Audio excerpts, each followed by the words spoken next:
E aí, Colossais, um grande dia para você, abençoado por Deus.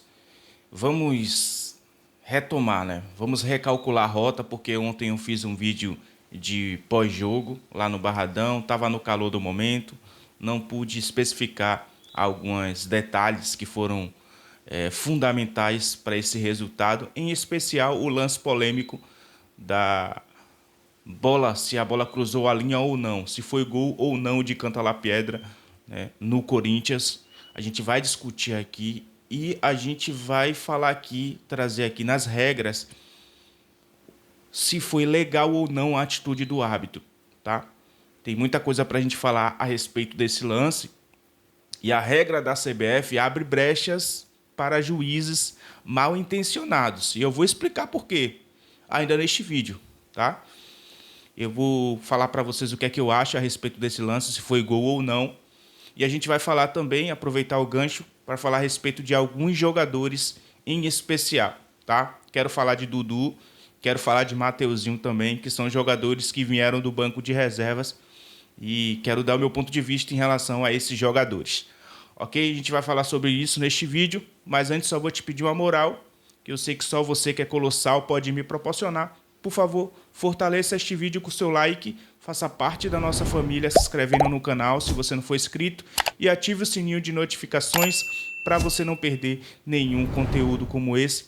Clica no botão hypar que ajuda demais no desenvolvimento do vídeo aqui na plataforma. E para você que não me conhece, está aqui pela primeira vez, eu sou o Lúcio, sejam todos muito bem-vindos ao nosso canal Geração Colossal, o canal de todo torcedor do Esporte Clube Vitória. E ditas todas essas coisas importantes, depois da vinheta, simbora pro vídeo.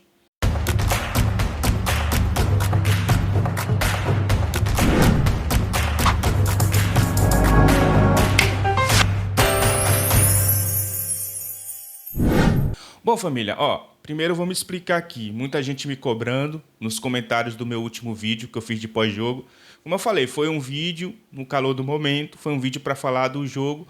Só que quando eu estava na transmissão, que para quem não sabe, eu estava na cabine lá de imprensa fazendo a transmissão do jogo pelo canal Rubro Negro TV, a gente não tinha as imagens, a gente estava vendo o jogo a olho nu, né? Assistindo o jogo ali, como todo torcedor que estava no Barradão assistindo. Acredito que as pessoas que estavam em casa teve imagens mais privilegiadas. Por isso muita gente me cobrou e eu não tive a percepção desse lance, porque logo quando acabou a transmissão eu desci para o campo para fazer o pós-jogo.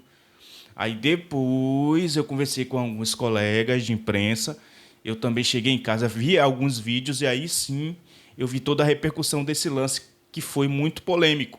Por isso eu não falei desse lance no meu vídeo de pós-jogo, mas agora eu estou tendo a oportunidade de falar. Vamos lá, primeiro eu vou ser aqui reto e claro. Na minha opinião, foi gol, né? Porque, claro, que tem, dependendo do ângulo, existe imagem aí para muitos argumentos. Mas, de acordo, analisando todos os ângulos, na minha opinião, não tem como não ter sido gol ali, né? Mas muita gente vai usar o argumento, você é clubista, você é torcedor do Vitória. Eu estou aqui como um analista de futebol. Se a gente olhar a imagem, claro que não está muito bem clara porque a imagem não está nítida. Infelizmente a CBF não cede uma tecnologia avançada para o árbitro de vídeo para que a imagem esteja nítida, né? E isso é muito ruim para uma CBF que tem muita grana, que recebe muita grana, porque assim, uma instituição que consegue, numa Copa do Brasil, né, premiar um ganhador com quase 80 milhões de reais, não tem dinheiro para investir numa estrutura tecnológica melhor para um VAR, não tem dinheiro para investir em chips na bola para que não tenha essas deficiências.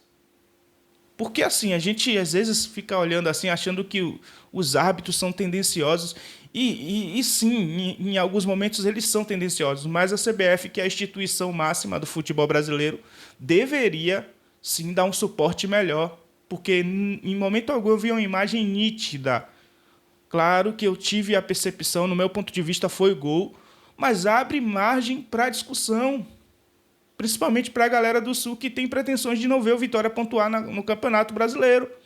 Porque eu estava olhando aí, né, se fosse um lance para o Corinthians, contra o Corinthians, tava a repercussão aí no Brasil. Como é do Vitória, eu não vi essas mídias do Sul, essa imprensa nacional repercutindo isso. E a gente não vai ver. Se tiver, vai ser um lance ali isolado e tal. Mas, finalmente, o que é que a regra diz em relação a isso? O que é que a regra diz? Se no caso o juiz tomou a decisão de não dar o gol, né, porque foi um lance rápido, ele não teve as condições de a olho nu analisar que foi gol, até então tudo bem. Mas a regra diz que se o VAR não tem uma imagem conclusiva, não tem a percepção clara de que foi gol, a decisão do árbitro de campo tem que ser mantida. E eu acho isso uma regra falha. Sabe por quê, gente? Porque é uma regra que abre brecha para um juiz mal intencionado tomar decisões erradas. Que no meu caso, no meu ponto de vista, foi o que aconteceu nesse jogo.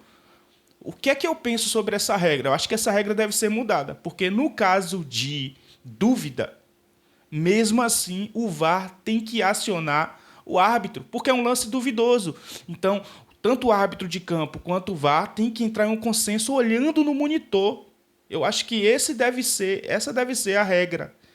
Não a decisão mantida do árbitro, porque, na dúvida, o VAR que não teve uma imagem conclusiva, o VAR que está ali para isso, para fazer esse trabalho, não teve uma imagem conclusiva, então o juiz que tomou a decisão de não dar gol tem que ser mantida a decisão do juiz. Eu acho isso errado.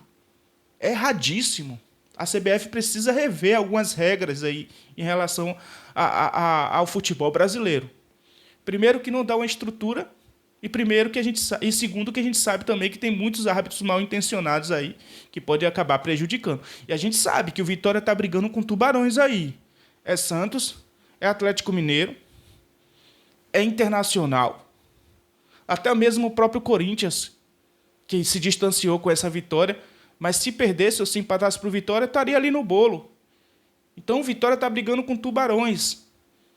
Você acha mesmo que a cúpula do futebol brasileiro, que envolve o Sul, quer que o Vitória permaneça, sabendo que todos esses times grandes estão ameaçados? Então, meus amigos, a situação está complicada. A situação está complicada do Vitória, e o Vitória, no meu ponto de vista, foi prejudicado sim. E eu estou olhando aqui com olhos de analista de futebol, não com o olhar clubista.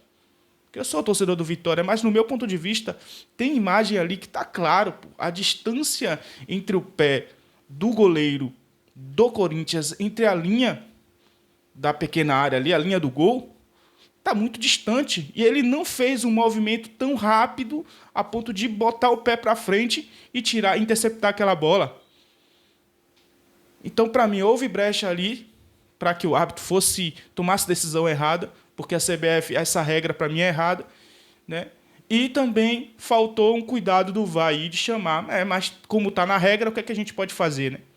Infelizmente o Vitória foi prejudicado, porque esse um ponto seria fundamental para que o Vitória saísse da zona de rebaixamento, contando hoje com a derrota do Santos. Mas não, continuamos estacionados na zona de rebaixamento e nada vai mudar, independente do resultado do Santos, tá? Então esse foi o meu ponto de vista em relação a esse lance polêmico aí, tá, gente? Tá esclarecido. Agora eu quero falar a respeito de dois jogadores. Vou começar por Dudu, que é um jogador que finalmente, né, passou batido, não foi expulso, mostrou um controle emocional, claro, entre aspas, né, que ele teve uma bola que ele correu risco ali chutando no Garro, mas a gente entende que a bola ele chutou, o Garro estava no campo, deitado, ele chutou para a bola bater em Garro e ir para ser um lateral para o Vitória, mas mesmo assim ele correu riscos, sérios riscos ali de tomar um cartão, mas finalmente ele passou em branco aí. Foi um jogador que, no momento em que entrou, ele jogou muito bem, com personalidade. Eu vi uns resquícios daquele Dudu de outros momentos, daquele Dudu no auge da Série B, da campanha de título da Série B. Eu vi aquele Dudu, né, arrancando com confiança, protegendo, chamando o jogo, puxando os contra-ataques. E para mim, ele foi muito bem na partida, né? Aos poucos, acho que já está recuperando aquele Dudu de antes, né? Porque eu vinha dito aqui, o cara conseguiu recuperar Cáceres, o cara conseguiu recuperar Ramon. Por que não recuperar Dudu? Dudu não é o futebol, o problema de Dudu é isso aqui, ó, que ele não tem. Então, eu acho que aos poucos ele vai retomar, porque Dudu é um cara muito importante, tecnicamente falando. Quando ele entrou, para mim, o Vitória melhorou na imposição física do meio-campo, melhorou nessas conduções, né? Acho que ele conduz um pouco mais a bola em relação a Ronald. Ronald é um cara mais de movimentação, é um cara mais técnico, só que Dudu é um cara que tem uma imposição mais física. Então mudou um pouco o panorama do jogo para melhor, no meu ponto de vista. Então Dudu, para mim, está se recuperando, isso é importante para a reta final do Vitória. Vitória que fez um bom jogo, não vou aqui negar, fez um bom jogo, infelizmente perdeu, porque vacilou, não se pode tomar um gol daquele, com um a mais, a gente já sabe disso, mas isso não estraga o bom jogo que Dudu fez no segundo tempo. Tá? Outro cara que entrou no segundo tempo é Mateuzinho, que também fez um grande jogo. Preciso ressaltar aqui, Mateuzinho foi o cara que puxou os contra-ataques, o cara que conduziu bastante a bola, trabalhou bastante no lado direito com o Eric. Eric que não fez um grande jogo no primeiro tempo, mas no segundo tempo jogando de lateral. Fez boas transições com o Mateuzinho, inclusive foi dele o cruzamento para Aitor Cantalapiedra dar aquela cabeçada do lance polêmico. Entendeu? Então, para mim, Mateuzinho também está recuperando o seu futebol. Eu até tive a expectativa de que ele seria titular já nessa partida. E, pelo jogo que ele fez contra o Santos, ele mereceu ser titular. Mas, entretanto, todavia, Jair Ventura achou que não. Mas, para mim, ele está mostrando credenciais que merece ser titular. Mateuzinho, no meu ponto de vista, merece já ser titular para a próxima partida, né? Jogando ali no lugar de Eric. Para mim, ele e Aitor Cantalapiedra fazendo transições, mudando de posições, vai dar certo, tem tudo para dar certo. Claro, tendo a consciência de que Eric também é um cara importante, porque é um cara que quebra linhas, é um cara que tem um bom cruzamento. Para mim, o cara que tem o melhor cruzamento do Vitória não é um lateral. E sim, ele, Eric, cruza muito bem, tem um bom corte, né? É um cara insinuante, um cara do 1 contra 1. Mas eu acho que com o Mateuzinho pode mudar um pouco a configuração em relação à transição rápida que o Vitória tem e que o Vitória precisa, porque essa é a proposta de Jair Ventura. Então, para mim, são 2 jogadores também, mais 2 jogadores que Jair Ventura, aos poucos, está conseguindo recuperar. E vai ser muito importante que esses jogadores estejam bem, porque o Vitória, com certeza, vai ter muitas guerras aí pela frente em briga para a permanência do futebol brasileiro para 2025. Para permanecer na elite do futebol brasileiro. Então, foram as coisas boas que eu pude analisar no jogo de ontem, né? Infelizmente, teve coisas ruins, como a derrota, como esse lance polêmico, que o VAR não teve a coragem de chamar o juiz, né? Mas, enfim, essa aí foi a minha percepção do jogo. Quero saber agora a sua opinião em relação ao que eu falei sobre o VAR, sobre essa regra que abre brechas para árbitros mal intencionados. Quero saber também a sua opinião em relação a Dudu e a Mateuzinho. Esse é o seu momento de expressar seu sentimento aqui embaixo, porque este vídeo está acabando imagens, mas vai continuar o debate sadio aqui no seu espaço, nos comentários. O nome da palavra é gratidão. Eu fui, mas eu volto logo. Não fica com saudade, não. Tamo junto, família. Um grande abraço. Fiquem todos com Deus. Eu fui e até a próxima. Valeu, Colossais!